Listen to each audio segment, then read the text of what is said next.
Jadi roh jiwa Soekarnoisme, Marhainisme ini sudah nggak ada, Bang.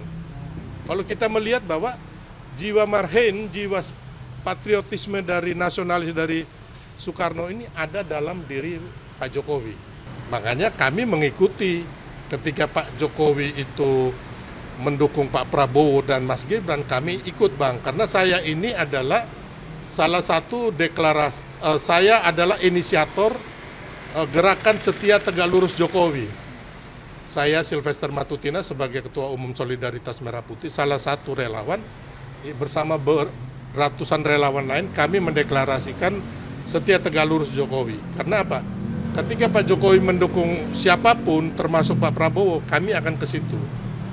Gitu, Bang. Jadi kembali lagi sebenarnya pengkhianatan ini bukan dari Pak Jokowi. Bahkan Ibu Mega setelah ditetapkan Pak Prabowo dan Mas Gibran, Pak Ganjar dengan Pak Mahfud, Ibu Mega mengatakan akan mengalahkan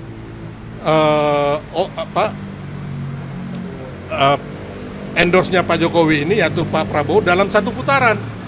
Tapi ternyata akhirnya kalah, Ganjar hanya mendapat 16%, low bet, Bang, gitu loh. Jadi bahkan mendapat suara paling buncit, ya, paling rendah. Jadi dari situ kita melihat bahwa sebenarnya pertikaian ini dari Pak Jokowi nggak ada. Bahkan Ahok yang selama ini Pak Jokowi sangat baik dengan beliau, ya kan? Kita lihat Pak Jokowi bagaimana ngurus Ahok, Ahok pun, ya kan, mendiskreditkan Pak Jokowi, membela secara membabi buta Ganjar dan PDIP, bukan mengademkan. Jadi termasuk banyaklah teman-teman di PDIP ini yang mengatakan bahwa Pak Jokowi ini melakukan dinasti politik lah. Ya sebenarnya dinasti politik kalau kita mau ngomong hampir semuanya orang, termasuk di PDIP sendiri, dari kakek nenek, ipar, cucu-cucu pun sudah ada di PDIP. Bahkan kita lihat kemarin, ya kalau mau bilang dinasti benar-benar bagaimana, ya kan, Ketua Umum PDIP, ya kan, dalam hal ini Ibu Mega, bagaimana ponaannya, ya kan, Romi Soekarno di Jawa Tengah itu bisa mengalahkan yang urutan 1-2 akhirnya yang jadi DPR. Jadi kembali lagi kita lihat bahwa selama ini apa yang teman-teman PDIP, Ibu Mega dan Hasto mereka menjelekan, memfitnah Pak Jokowi, akhirnya berbalik sendiri ke mereka. Nah, tuduhan dinasti politik berbalik ke mereka. Kayak sekarang tuduhan Hasto mengatakan bahwa ada orang yang minta 3 periode yang mengintervensi KPK, ya kan? Padahal kalau kita tahu Pak Jokowi dari dulu belum pernah, selama 10 tahun Pak Jokowi ngomong sama saya di rumahnya waktu terakhir saya mengantar beliau ke tanggal 20 Oktober itu di rumahnya, pulang itu saya kebetulan yang paling terakhir, Bang. Jam 12 malam ngobrol terakhir sama Pak Jokowi. Pak Jokowi mengatakan bahwa beliau selama 10 tahun tidak pernah ketemu dengan KPK. Ya kan, tidak pernah ketemu, padahal pimpinan KPK menginginkan bertemu Pak Jokowi. Pak Jokowi bilang kalau saya ketemu tambah heboh lagi fitnah ke saya. Bahkan penetapan kemarin Hasto sebagai tersangka itu kan dikaitkan dengan orang yang minta 3 periode, Bang. Padahal kita lihat Mbak Puan sendiri sudah membantah kan. Kalau nggak salah tanggal 23 Februari di gedung High End, Mbak Puan ditanya teman-teman media, apa benar Pak Jokowi meminta 3 periode kepada Ibu Mega? Mbak Puan sendiri mengatakan tidak benar, tidak ada itu, ya kan? Itu bohong itu, ya kan? Nah, kenapa Hasto sekarang mengkaitkan itu gitu loh, ya kan? Apalagi kita lihat Pak Jokowi sekarang kan sudah pensiun, mana mungkin mau mengintervensi KPK? Waktu berkuasa aja tidak pernah gitu loh. Dan mengenai 3 periode, selain Mbak Puan mengatakan itu tidak pernah ada permintaan itu kepada Ibu Mega, kami sendiri yang dekat dengan Pak Jokowi, ya kan, pastinya apabila 3 periode itu ada, pastinya Pak Jokowi akan menyuruh kami mengkonsolidasikan ke masyarakat dan ke MPR agar diadakan referendum kan. Nah, tapi ini kan tidak pernah terjadi. Bahkan Pak Jokowi mengatakan bahwa 3 periode dan perpanjangan itu menampar mukanya beliau gitu. Dan orang yang mewacanakan itu adalah orang yang menjilat beliau, Bang.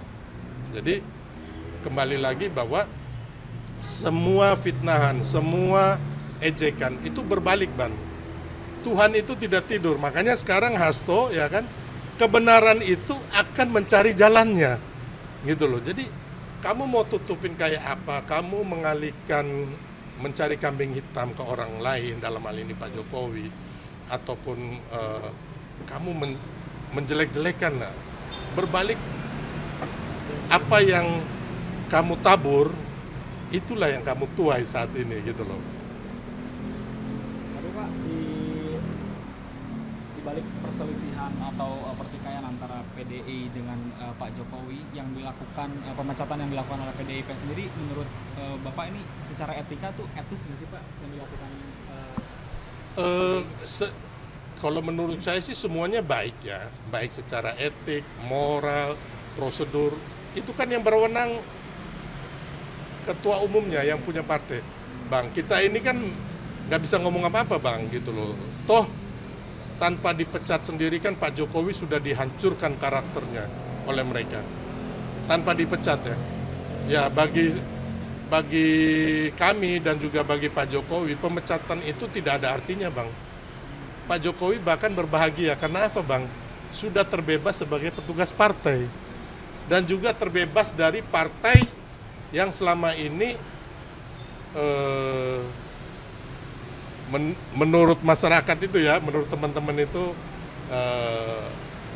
anggota dewannya, terus yang jadi bupati, gubernurnya nggak bisa kerja, terus partai yang sangat arogan, partai yang suka marah-marah, ya kan. Kita ingat bagaimana mereka pakai knalpot brong itu kan, kader-kadernya itu kan orang pergi acara mereka ribut, ya kan. Jadi partai yang arogan yang menurut kami itu tinggi hati gitu loh, selalu menghina masyarakat dan bukan hanya terhadap Pak Jokowi. Banyak kader-kader mereka juga yang minta tolong ke saya, Bang. Ada ketua DPRD Alor, namanya Ibu Ane Anggrek. Itu dizolimin, Bang, oleh bupatinya dan juga oleh teman-temannya di Partai Merah ini dan partai lainnya. Dia datang mengadukannya bukan ke DPP-nya mereka, tapi ke Solmed gitu loh. Karena dia dipecat, Bang. Akhirnya kami yang bantu, dan ini bukan hanya pengurusnya, Bang. Kader-kadernya di bawah juga, ketika mereka ada sakit, mereka dizolimin secara hukum, mereka kasihan juga, mengadunya ke kami yang bantu, Bang. Mereka sakit, meninggal, saya bawain, kebetulan kami punya ambulan. Jadi roh jiwa Soekarnoisme, Marhaenisme ini sudah nggak ada, Bang. Kalau kita melihat bahwa jiwa Marhaen, jiwa patriotisme dari nasionalis dari Soekarno ini ada dalam diri Pak Jokowi, gitu loh. Kalau di mereka saat ini kami tidak melihat, kami melihat bahwa mereka arogan gitu loh, ya kan. Mereka tidak mengurus rakyat dengan baik, yang kita lihat, Bang. Saya dulu simpatisan, Bang, bahkan di saya punya komunitas Solmed ini, beberapa anggota dewannya, bupatinya, gubernur, kami dukung, Bang. Jadi dengan uang kami, setelah mereka jadi, saya nggak pernah minta proyek, nggak pernah minta bantuan apapun. Itu kenyataan yang terjadi gitu. Jadi sebenarnya kita ini simpatisannya mereka, tapi karena kesini-sininya tidak sesuai dengan Marhaenisme, dengan jiwa nasionalisme dan patriotisme dari Bung Karno, ya akhirnya kami ya nggak maulah menjadi simpatisan dari partai yang sekarang ini berubah jiwanya, berubah rohnya, menjadi partai yang tidak dekat dengan rakyat, tapi menjadi partai yang sombong gitu loh, partai yang isinya borjuis, orang-orang yang gaya hidupnya hedon, ya kan. Kita nggak bisa pungkiri, dan bukan kita juga memfitnah, tapi banyak kadernya juga yang ditangkap karena korupsi, dan itu kan kenyataan, Bang. Nah, ini yang terjadi saat ini. Berarti menurut Bapak sah-sah saja gitu ya melakukan pemecatan. Tapi kan itu kan konflik antara PDIP dengan Jokowi itu kan berlangsung sejak Pak Jokowi masih menjabat sebagai presiden ya. Nah, ketika itu kan sudah tidak sejalan, sudah mulai terlihat ya, Pak ya. Nah, kenapa PDIP tidak memecat Jokowi ketika beliau masih menjadi presiden? Ya itu tadi yang kalau kita lihat kan saya kan pernah meminta ya kan kalau bisa dipecat ya kan, bukan dipecat sih, kalau bisa PDIP menarik menteri-menterinya, tapi kan kembali lagi mereka juga butuh kekuasaan, butuh jabatan bang, makanya nggak berani menarik menterinya sampai selesai. Sebenarnya faktor itu bukan karena mereka ada melihat lain, karena mereka sayang kalau menteri-menterinya ditarik sebelum apa masa, kan yang rugi mereka bang gitu loh bang.